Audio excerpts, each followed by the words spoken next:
안녕하십니까, 유석현입니다.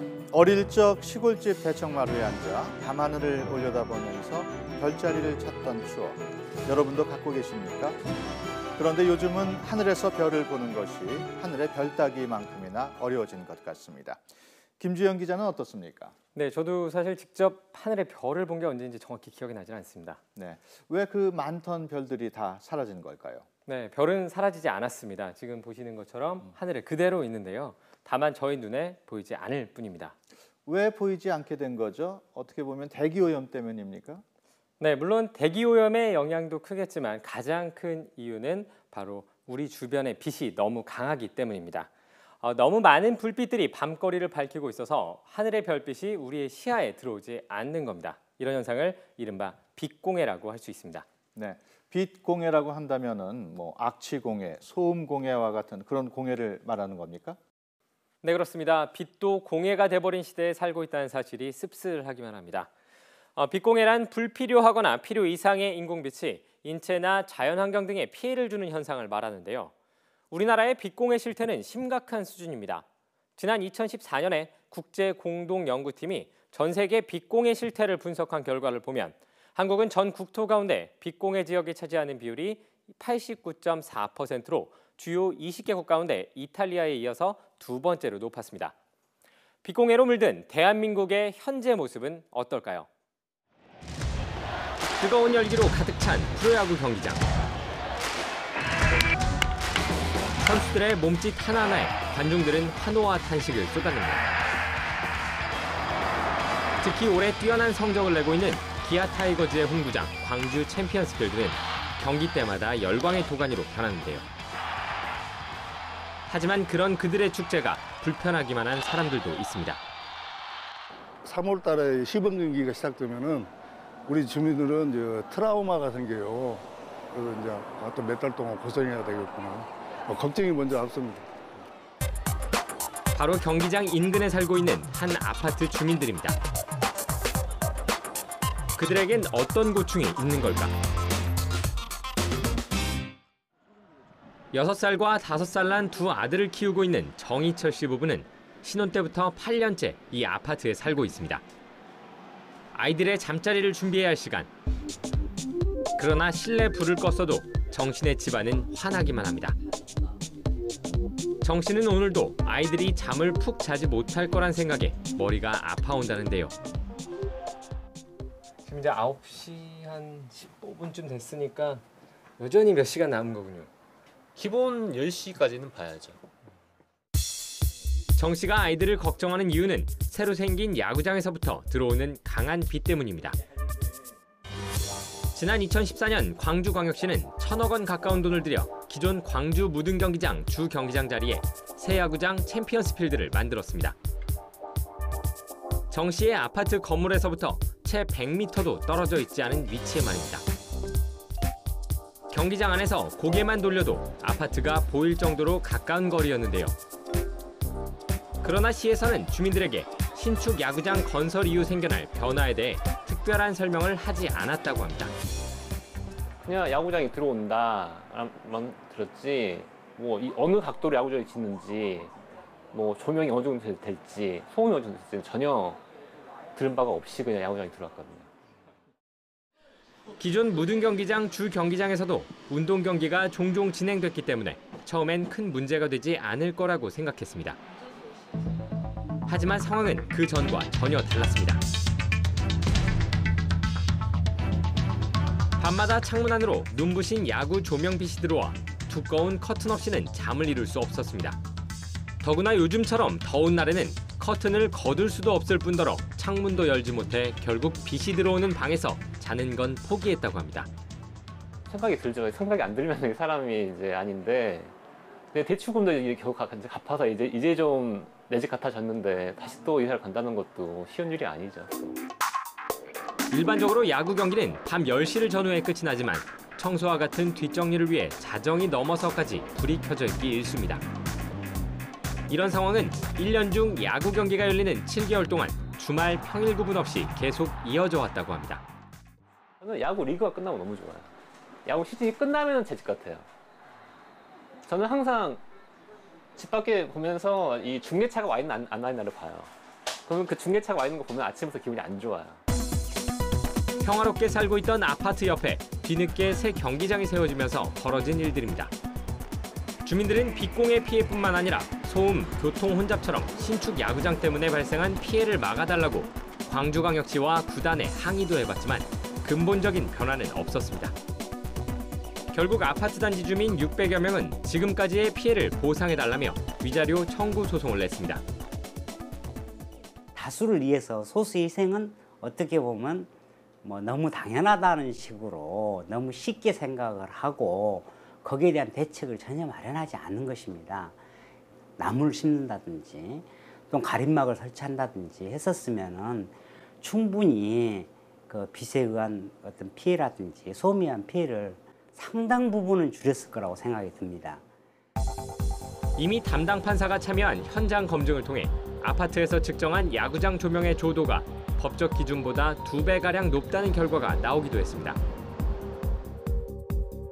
상황이 이렇지만 기아구단 측은 피해에 대한 법원의 최종 판결이 나오기 전까지는 특별한 조치를 취할 계획이 없다고 밝혔습니다. 실제로 피해가 있다라고 하면은 그 후속 대책이 생겨야 되겠죠. 근데 지금은 결론이 안 나 있기 때문에 그걸 앞으로 어떻게 하겠다라는 방향성에 대해서는 아직 결론이 안 나 있죠. 광주시의 경우에는 피해를 일부 인정하면서도 아직까지 대책을 마련하지 못하고 있습니다. 시설 보완이 아마 필요할 것으로 지금 보고 있습니다. 그런 것들이 검토를 하고 있는데 참 어려움이 많죠. 체육시설 같은 거, 특히 야구장 같은 경우는. 그 넓은 면적을 어떻게 가릴 것이며. 문제는 주민들이 이번 소송에서 이긴다고 해도 금전적인 피해 배상을 받을 뿐 야구장 조명시설 자체가 개선되지 않는다면 또다시 빗공해를 참고 견딜 수밖에 없다는 사실인데요. 이에 주민들은 위자료 청구 소송에 이어 또 다른 법적 조치까지 계획하고 있습니다. 좋게 이렇게 원만하게 해결이 안 되면은 우리는 행정소송을 해서라도 야간경기 가처분 신청을 이렇게 할 계획으로 있습니다. 그런데 전문가들은 이와 같은 빗공해가 단순한 불편함을 넘어서는 큰 문제라고 지적합니다. 인체에 직접적인 악영향을 미칠 수 있다는 의미입니다. 빗공해는 기본적으로 수면의 양과 질을 현저하게 저하시켜 생체 리듬을 교란시키고 호르몬의 변화를 일으키게 됩니다. 그 결과 여성의 유방암과 남성의 전립선암 발병률까지 높이게 된다는 겁니다. 그렇죠. 단기적으로 보면 수면 장애, 그다음에 장기적으로 보면 암, 그리고 좀 이렇게 생활 습관의 교란이 되기 때문에 여러 가지 그 비만이나 또는 당뇨병과 같은 그런 대사 질환 이런 것들이 크게 세 가지들이 있고 또 최근에는 이제 정신과적인 스트레스와도 깊은 관련이 있다 이런 연구들이 됩니다. 특히 자라나는 아이들에게는 문제가 더욱 심각할 수 있다는 분석이 나오고 있는데요.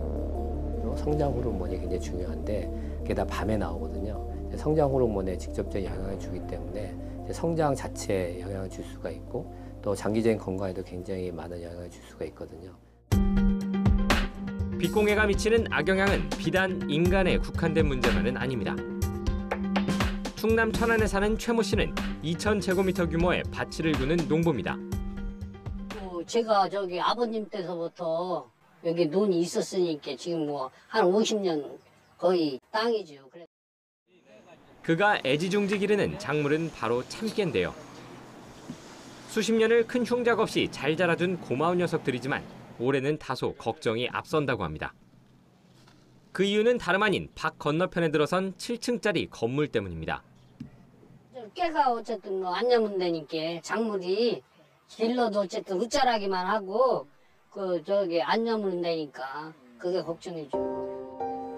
건물 준공 검사를 앞두고 전기 설비 시험을 한다며 벌써 몇 달째 24시간 불을 켜놓고 있는 겁니다. 밤이 늦어지고 주변이 어두워질수록 최 씨의 참깨밭은 더욱 환해졌습니다. 시간이 지나면 다른데 이제 저거 되면 더 밝게 보이죠. 저게 이제 불과 제가 알기로는 이거 지금 50m 돼야 한대요.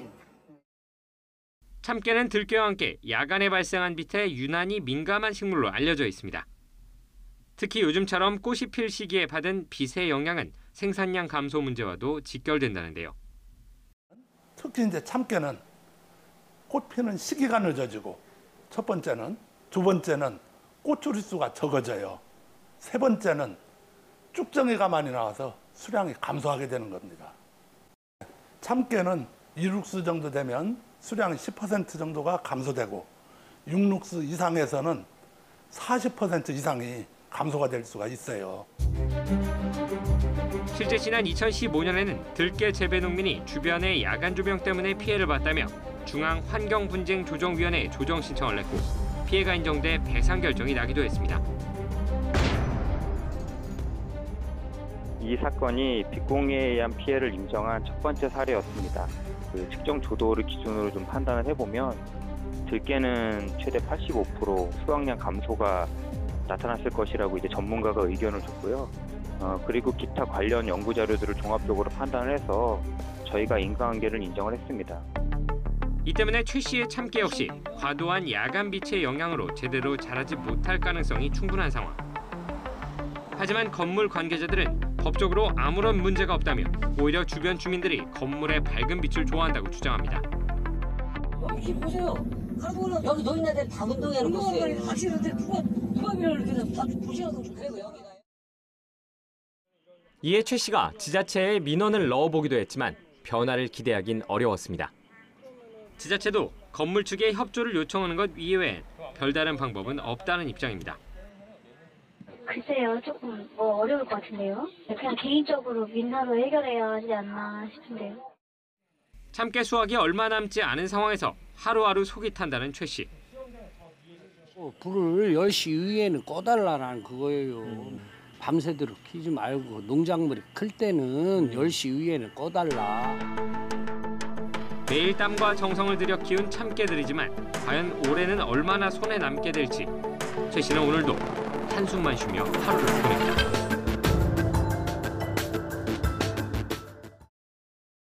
김 기자, 우리나라의 빛공해 왜 이렇게 심각해진 겁니까? 네, 앞서 우리나라의 빛공해 상황을 일부 전해드렸는데요. 사진 한 장을 보시면 이해가 더 빠르실 것 같습니다. 우리나라를 찍은 위성 사진입니다. 사진을 보시면 서울 지역 부근이 무척 밝은 것을 볼 수 있고요. 또 부산이나 다른 대도시 부근이 무척 밝은 것을 볼 수 있습니다. 북한의 평양과 비교해보면 그 정도 차이를 아실 수 있을 겁니다.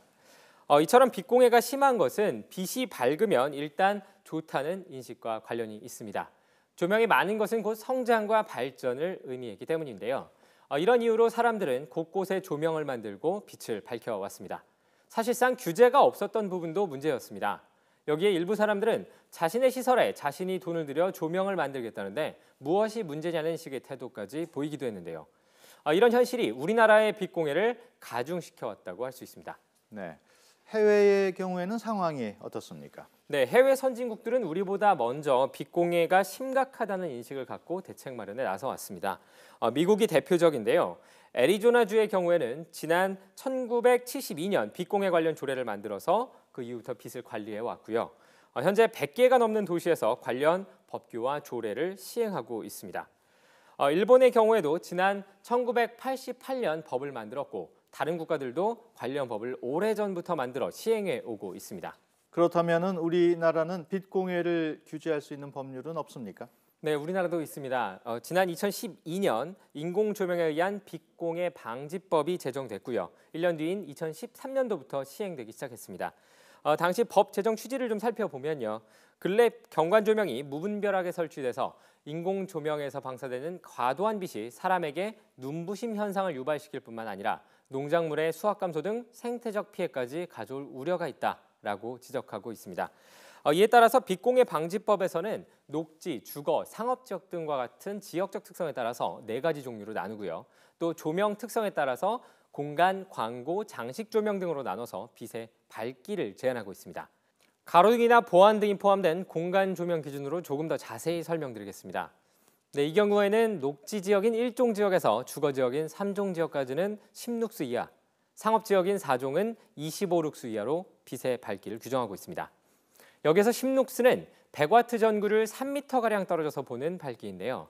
앞서 광주 야구장의 경우에는 피해 아파트 방에서 20룩스가 넘는 밝기가 측정됐으니까요. 얼마나 밝은지 짐작해 보실 수 있을 겁니다. 빛공해 방지법이 시행된 지 올해로 5년 차에 접어들었습니다만 여전히 대한민국은 너무 밝습니다. 무슨 이유 때문일까요?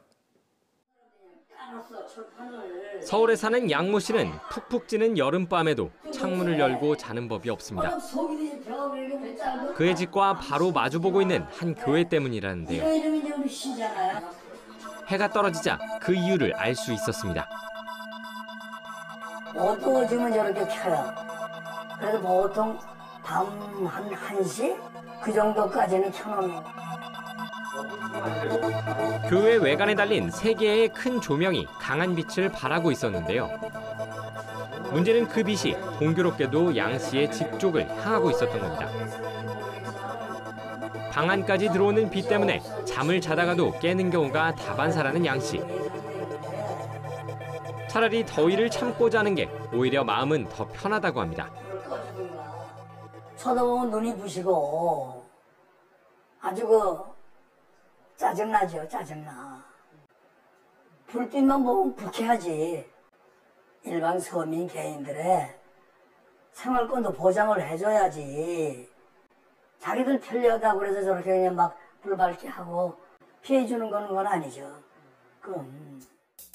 그렇게 참고 지낸 세월이 벌써 3년이 넘었다는데요. 그동안 교회 측에 수차례 개선을 요구해보기도 했지만 달라진 건 없었습니다. 그때는 죄송하다는 소리만 하고 내 일방적인 항의만 하는 거죠. 근데 그 후에 반응이 없으니까. 그렇다면 빛공해 방지법에 의거해 상황을 해결할 수 있진 않을까? 취재진은 해당 구청에 문의해봤으나 구청 측의 반응은 양측이 알아서 잘 해결해보라는 식의 말뿐이었습니다. 만약 그렇다면 관계자한테 방향을 좀 조정해라고 하시면은 그래 계속 민원을 예. 민원을 넣었는데 계속 이제 무시를 하셔가지고 그냥 그래서 어느 이제 분이 그 교회분이 또한 당장 개선 명령을 내리기는 어렵다며 일단 교회 측의 협조를 구하는 게 가장 현실적이라고 말했습니다. 아닌가 그쪽에다가 좀 협조를 해서 좀 빛을 그게 갓을 씌운다든지 이제 그쪽으로 좀 더 분산이 좀 덜 되도록 좀 해달라고 어떻게 말씀을 드려야 되겠죠.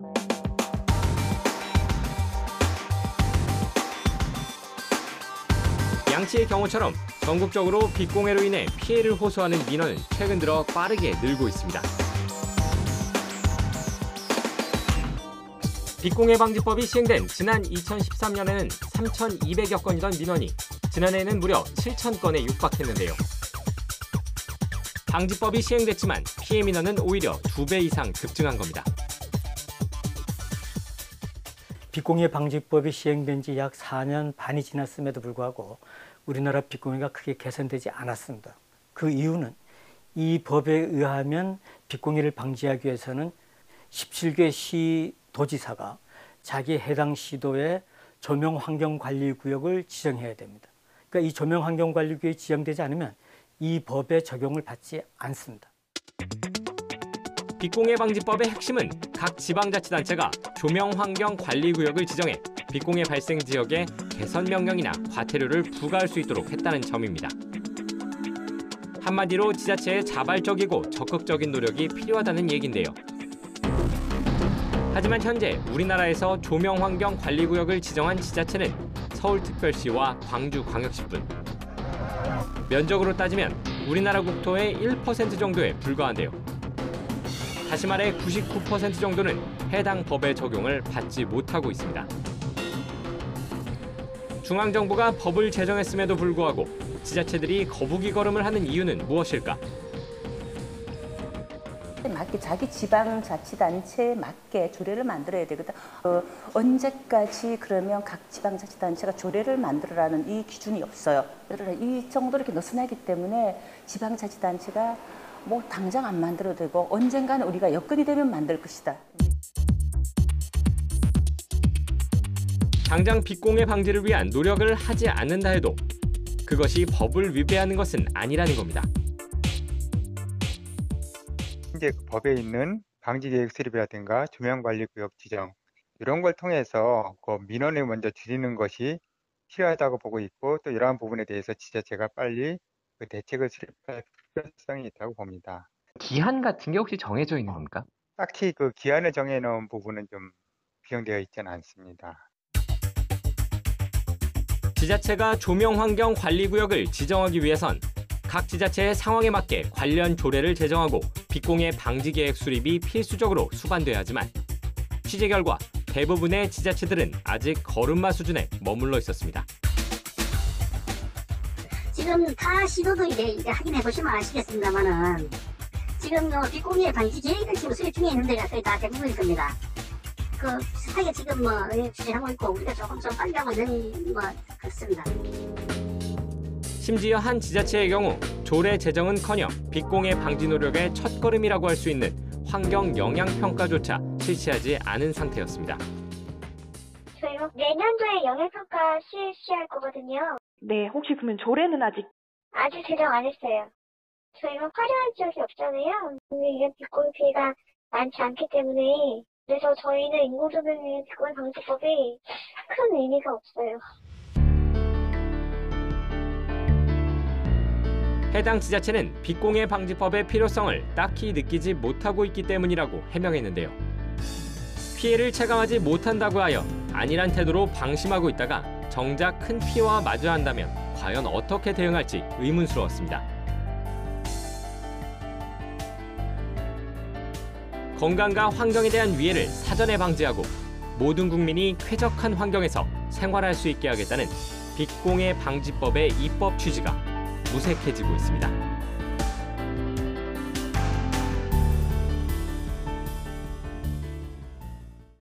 김 기자, 빛공해와 관련해 접수된 수많은 민원들은 다 잘 해결이 됐습니까?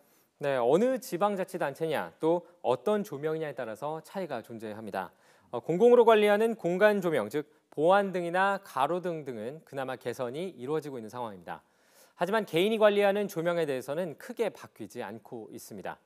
앞서 말씀드린 것처럼 기본적으로 조명 환경 관리 구역을 지정해야 그 후에 단속이나 규제가 가능한데요. 구역을 지정한 지자체는 서울과 광주에 불과한 상황입니다. 이 때문에 민원이 들어온다고 해도 지자체에서는 해당 건물 관리자 혹은 시설 관리자에게 협조를 요청하는 정도고요. 이를 관리자가 받아들이면 개선이 되지만 받아들이지 않고 버틴다고 하면 빛공해는 이어진다고 볼 수 있습니다. 네, 자치단체는 언제부터는 꼭 시작을 해라 혹은 언제까지는 반드시 끝내라라고 기한이 정해준다면은 그 지방자치단체들이 의무감을 갖고서라도 열심히 할 것 같은데 아쉬운 부분이군요. 네, 그렇습니다. 앞서 환경부 관계자가 말했던 것처럼 기한을 정해놓은 규정은 없습니다. 현행 법조항을 한번 함께 보면서 설명을 드리고 싶은데요. 빛공해 방지법 제5조입니다. 여기에는 시도지사가 빛공해 방지를 위한 계획을 수립해야 하고 매년 추진 실적을 환경부 장관에게 제출해야 한다고 규정하고 있습니다. 또 다른 법조항 한번 보실까요? 제9조인데요. 9조에는 조명 환경 관리 구역을 지정할 수 있다라고 정해 놓았습니다. 하지만 둘 다 언제까지라는 규정은 찾아볼 수 없습니다. 조금 과장해서 이야기하면 지자체 입장에서는 아예 이런 조치들을 하지 않아도 아무런 문제가 없다는 의미입니다. 이 때문에 오히려 법이 지자체들의 미온적인 태도를 조장하는 것이 아니냐는 목소리까지도 나오고 있습니다. 지자체들이 도입을 지체하게 되는 또 다른 이유들도 있다고요. 네, 영상에 나왔던 것처럼 일부 지자체는 빛공해 피해가 크지 않기 때문에 법을 서둘러 집행해야 할 필요성을 못 느끼고 있었습니다. 또 일부 지자체의 경우에는 예산 부담 때문에 도입을 지체하는 측면도 강했는데요. 현재 중앙정부의 예산 지원은 사전 영향평가나 계획 수립 같은 법 집행의 사전 단계 부분에만 이루어지고 있습니다. 본격적으로 법을 시행하기 위한 부분의 예산은 지자체가 알아서 해야 하는 것이죠. 이 때문에 제대로 된 법 시행을 위해서 정부가 더 적극적으로 나서야 하는 것이 아니냐는 지적도 나오고 있습니다. 일단 예산 지원이 필요할 것으로 보이고요. 다른 측면으로는 당근과 채찍을 병행하는 정책도 필요할 것 같습니다. 일부 전문가들은 법 시행에 속도를 내는 지자체들에는 혜택을 주고 늦은 지자체에는 페널티를 주는 방식도 고려해봐야 한다고 지적하고 있습니다. 일단 지자체가 법에 따라 조명 환경 관리 구역만 지정을 하더라도 그 공해 피해가 상당 부분 개선이 되는 겁니까? 네, 일단 그렇습니다. 하지만 첫 단계라고 볼 수 있는데요. 조명환경관리구역을 지정해도 그 이전에 만들어진 조명에 대해서, 그러니까 구역 지정 이전에 만들어진 조명에 대해서는 5년의 유예 기간을 주고 있기 때문입니다.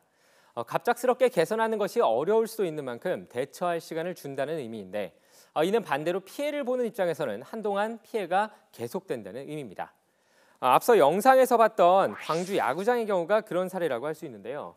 광주시의 경우에는 여기서 보시는 것처럼 조명환경관리구역을 올해 1월에 지정하고 시행하고 있습니다. 야구장이 지난 2014년에 만들어진 만큼 실제로 2021년까지 고쳐야 할 의무가 없다는 의미입니다. 결국 시와 구단 측이 빨리 개선안을 마련하지 않는다면 최대 5년 동안 피해를 감수해야 하는 상황입니다. 빛공해 방지법이 갖고 있는 허점은 이뿐만이 아닙니다. 과도한 빛에 의한 피해가 발생했다 하더라도 법으로 규제할 수 없는 상황이 많은데요. 김주영 기자가 정리해봤습니다. 어두운 곳을 비추고 아름다운 경관을 만들어내는 빛. 하지만 우리나라는 과하다 싶을 정도로 빛이 많은 나라입니다. 그 때문에 앞서 말씀드린 것처럼 일명 빛공해 방지법까지 만들어져 있습니다. 이 법에는 조명의 종류에 따라 적당한 빛의 기준까지 만들어 놓았습니다.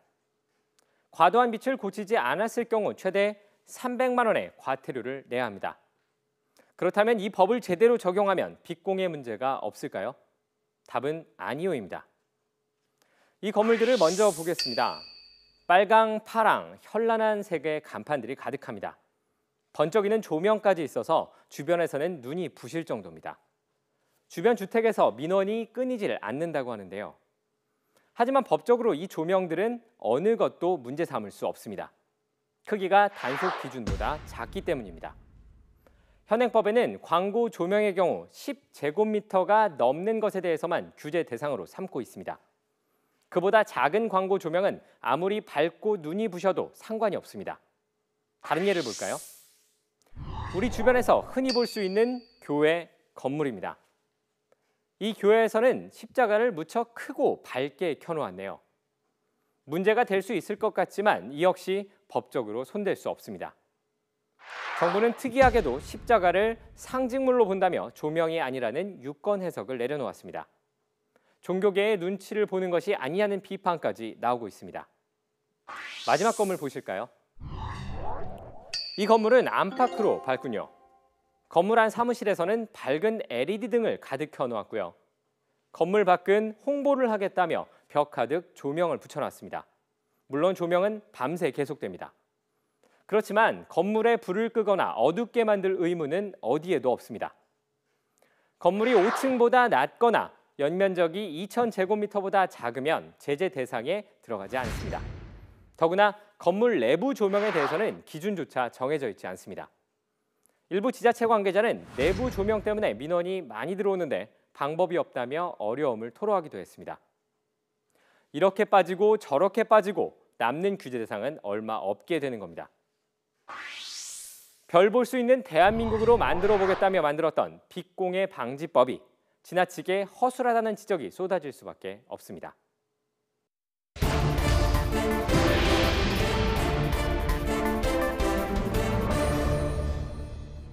김 기자, 법이 왜 이렇게 허술하게 만들어진 겁니까? 네, 취재를 하면서 입법 과정에 참여했던 전문가들을 여러 분 만날 수 있었는데요. 이들의 말을 종합하면 각 지자체마다 지역적 특성이 다르다는 부분을 고려했기 때문이라고 설명했습니다.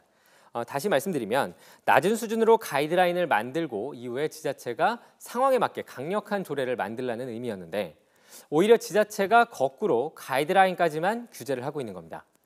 지자체에서는 국회가 미리 엄격한 규정을 만들었어야지 지자체의 부담을 떠넘긴 것이라는 볼멘 소리도 내놓고 있는 상황입니다. 일부 전문가들은 서로 책임을 떠넘기고 있다는 비판을 하기도 하고 있고요. 정치권에서 생색내기에 불과한 법을 만들어 놓은 것이 아니냐는 목소리를 높이기도 했습니다. 그렇다면 나쁜 빛이 아닌 좋은 빛이 되기 위해서는 어떻게 해야 할까요? 네, 먼저 기본적인 빛공해 방지법의 취지를 다시 생각해 볼 필요가 있는데요. 이 법의 취지는 모든 빛을 어둡게 만들자는 것은 아닙니다. 다만 필요한 곳에는 밝은 빛을 그리고 불필요한 곳에는 빛이 가지 않도록 하는 것이 이 법의 취지라고 할 수 있는데요. 실제 사례를 보면서 조금 더 설명을 드리겠습니다. 빛공해 방지에 있어서 가장 앞서 나간다고 할 수 있는 서울시로부터 받은 개선 사례입니다. 서울 강남구의 한 골목길인데요. 개선 전 사진을 보시면 골목길을 비추고 있는 등이 골목 건물 곳곳을 비추고 있는 모습을 확인하실 수 있을 겁니다. 이 때문에 건물 창문을 통해서 빛이 안으로 들어가고 있는 겁니다. 정작 필요한 도로뿐만 아니라 필요 없는 곳까지 불이 비춰지고 있다는 의미라고 할 수 있습니다. 그렇다면 개선 후의 사진을 보실까요? 빛의 종류는 물론 빛이 비춰지는 공간까지도 조절한 상황입니다. 이 때문에 거리는 더 밝아졌고요. 건물 쪽으로는 빛이 거의 가지 않는 모습을 볼 수 있습니다. 이처럼 조금만 신경을 써도 빛공해를 좋은 빛으로 바꿀 수 있습니다. 법을 체계적으로 정비하는 것도 도움이 되겠지만 일단 환경과 이웃을 배려하는 문화가 자리 잡게 되면은 공해 피해를 상당수 줄일 수 있지 않을까요? 네, 맞는 말씀입니다. 말씀하신 것처럼 법 이상으로 중요한 것이 바로 다른 사람을 배려하는 태도일 겁니다. 자신에게는 좋은 빛이 다른 사람에게는 피해가 될 수 있다는 점을 인식하고요. 조명을 설치하고 운영할 필요가 있어 보입니다. 물론 조명을 켜는 사람들 역시 각자의 사정이 있는 것은 분명합니다. 이 때문에 법 이전에 문제를 해결할 수 있는 방법을 만들 수 있으면 더 좋을 텐데요. 이를 위해서 서로의 상황을 공유하고 적절한 해결책을 찾는 조정 중재 기구가 필요하다는 지적도 나오고 있습니다. 네, 김지은 기자 수고했습니다. 우리가 살아가는 데 있어서 빛은 아주 중요한 요소라는 건 분명한 사실입니다. 그러나 뭐든 지나치면 좋지 않은 것처럼 빛도 넘치면 공해가 됩니다. 오늘 밤부터 주변에 불필요한 조명을 조금씩 줄이는 노력을 한다면 머지않아 도심에서도 별을 헤아릴 수 있지 않을까요? 국민신문고 오늘은 여기서 마치겠습니다. 다음 주 이 시간에는 돌아온 유기의 계절, 반려동물 잔혹사 편이 방송됩니다. 많은 시청 부탁드립니다.